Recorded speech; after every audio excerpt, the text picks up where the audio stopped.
All right, everyone. So Gears of War Reloaded is coming out soon, and we now have launch improvements from the Gears of War X account. So they posted this. These improvements are based on technical observations and community feedback from the Gears of War Reloaded multiplayer beta. Thank you to everyone that participated and shared feedback. General stability improvements, cross platform improvements. You can now clearly see what platform other players are on via a platform icon. Linked accounts are easier to spot, so you'll know who you can add as cross platform friends. Easier to invite players to your squad/game no matter what platform they're on. Nasher improvements. Tighter spread, improved damage, and hit registration. Active reload damage is now fixed instead of variable across all weapons. Matchmaking improvements, more dedicated servers, and scaled up online services.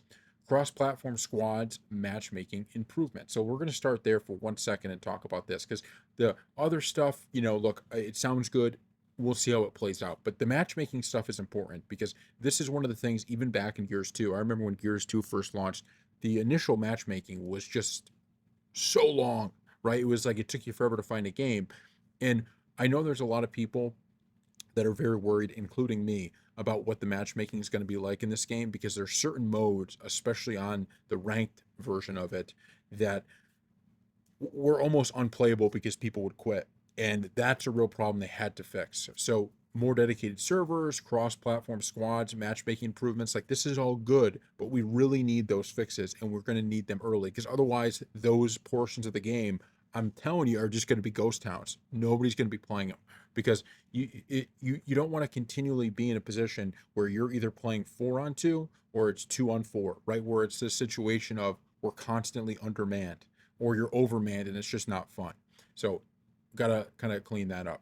PC improvements, added 240 FPS frame rate setting option, added push to talk voice chat support, improved ultra wide monitor support, increased mount sensitivity control, optimizations for improved gameplay and smoothness. Now, I had somebody who commented on one of our videos and said that you can actually on the PC, because I play, even though I play most of my games on the PC, I have Gears of War on the Xbox just because I've always played Gears on the Xbox. I wanted to keep it there. But he said you can't actually change the bind of the controls. That's something that has to be fixed. I mean, that's ridiculous. That's crazy. You have to fix that. And I don't see that here. But, you know, overall, like that's something that's like basic PC games, right? Every game has that by this point because PC is tough. Like for me, I like to keep my controls consistent over all games when I play on the PC. Like I have a certain button I like to use for run. Like most people use shift. I actually use E, which maybe people think that's crazy. I like having E as my sprint button. No game has E as your sprint button. I'm always changing it to that, right? And so you just kind of have to be able to rebind. Otherwise, especially in a game like Gears of War, you're stuck using a set of controls that are different from all the other games that you're playing. And that's annoying. You like especially on the PC, you like if I play a game for hours and hours and hours and I'm using a different keybind, then I go play a different game and now I'm using a different keybind. That's really annoying, right? And that stinks. So they got to fix that, number one. But look, I'm excited about a lot of what they said here. I think there's a lot of good stuff. Um, the one thing I will say is that, this isn't very detailed. It's kind of all vague.